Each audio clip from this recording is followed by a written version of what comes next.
Diz a palavra do Senhor. Se anuncio o Evangelho, não tenho de que me gloriar, pois sobre mim pesa essa obrigação. Porque ai de mim, se não pregar o Evangelho. Senhor, fala conosco, traz para nós a tua palavra em nome de Jesus. Senta glorificando a Deus. Amém? Amados, esse texto tem muitos anos que eu preguei esse texto. Foi quando meu pastor, eu era seminarista, estava na minha casa e nunca tinha pregado na minha igreja. A igreja é metodista em Itaipu. E eu estava orando com a minha esposa na parte da manhã, antes da escola dominical. A igreja tinha muita gente, né? E na parte da manhã tinha muita gente também. E aí foi quando o pastor Arlindo Mendes liga para mim e falou: pastor, o Luiz, eu estava orando falando com minha esposa.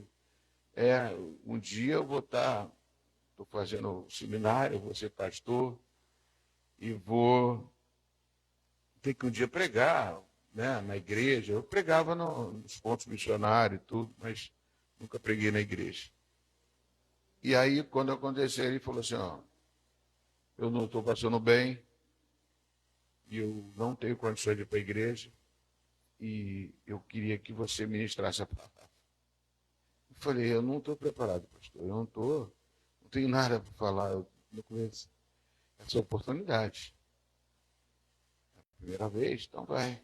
Eu fui, sem saber o que eu ia pregar, e abri a palavra de Deus, e quando eu abri, eu vi esse texto, né, que é um texto que eu não sabia o que eu ia falar. Se anuncio o Evangelho, não tenho de me gloriar, pois sobre mim passa essa obrigação.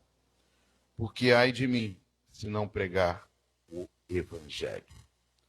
Amados, isso soou dentro do meu coração, né, forte. Eu tinha falado com o Alexandre, para falar de uma já à noite, de repente ele consegue, se não conseguir também não tem problema não.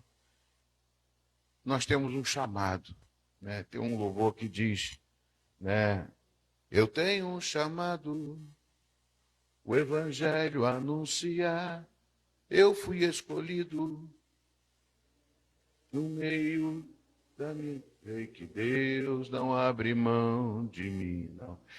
Então, amados, quando eu abri esse texto, eu comecei a falar. Não sabia, nem lembro o que eu falei.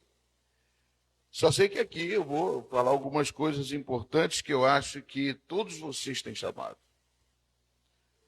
Hoje eu passei em frente a uma igreja ontem, até vi lá assim: todos vocês são pastores.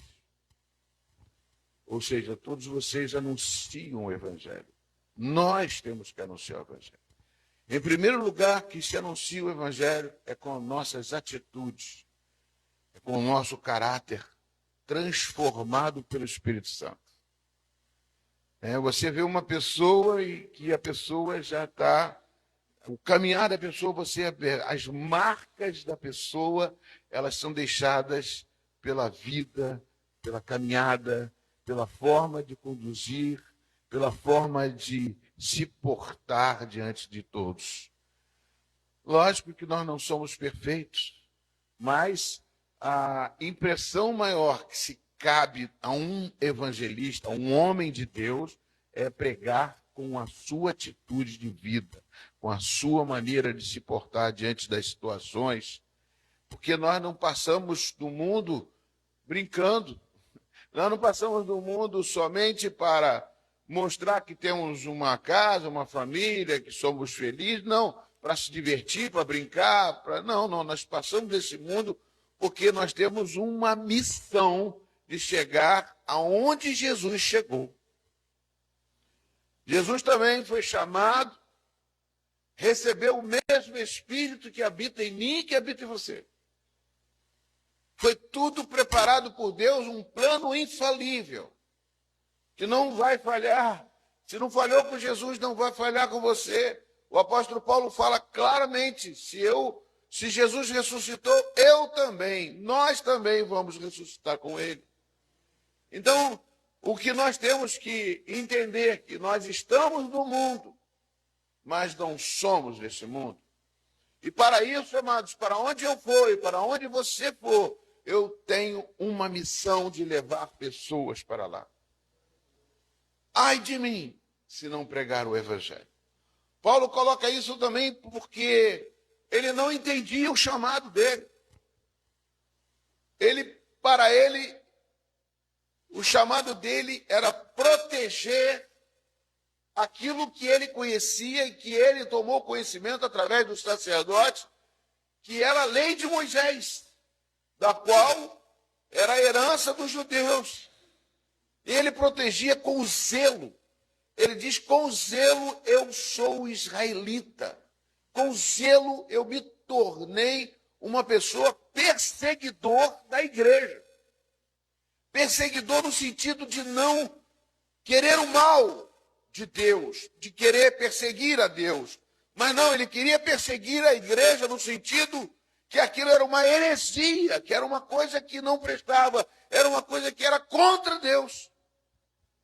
Ele estava enganado, ele estava dissuadido, ele estava totalmente envolvido com um dogma totalmente errado, como muitas vezes nós dentro da igreja estamos sendo confundidos por uma pregação de um evangelho que não é real, que não é a verdade de Deus, que é um evangelho de prosperidade, que é um evangelho sem lutas, que é um evangelho sem sofrimento. Saia do seu sofrimento, amados. Todos nós passamos por lutas. E o que marca você, para que você possa ser mais do que vencedor, justamente é você fazer coisas que às vezes você não quer fazer, mas você faz, porque as pressões desse mundo forçam e forjam você, para que você possa superar as dificuldades. Muitas vezes, irmãos, você vê mulheres que perdem seus maridos, mulheres que ficam abandonadas, mas que não deixam a fé, e por isso trabalham por causa dos seus filhos, trabalham para poder ter uma condição de vida.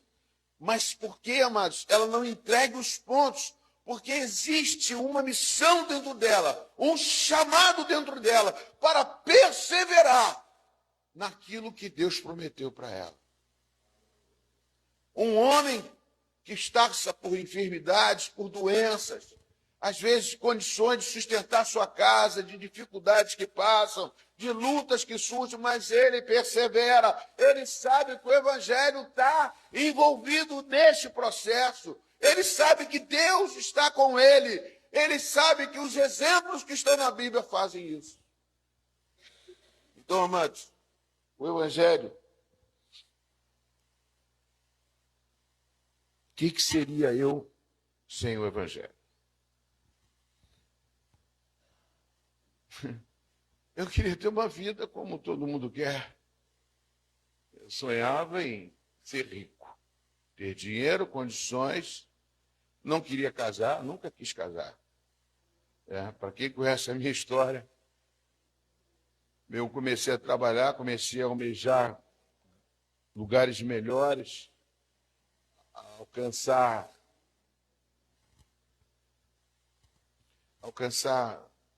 outros patamares, né, melhores. Para quê, irmãos? Para ter uma vida regalada. Né? Ter uma vida regalada. E eu lembro que o primeiro carro que eu comprei, com certeza, foi um Fusquinha. Na época era Fusca, era o primeiro carro de todo mundo que eu queria alcançar uma coisa. Eu peguei um Fusquinha 73, eu lembro. Andava e queria correr bastante. Meu pé pesadinho. Fiquei todo feliz. Saía sexta-feira, não voltava, só voltava domingo para casa. Era a vida que pensava da farra, da bagunça. Achava que dormir era a mesma coisa que morrer. Eu pensava assim. Dormir era a mesma coisa. Eu não queria, eu queria aproveitar. A noite era uma criança. Era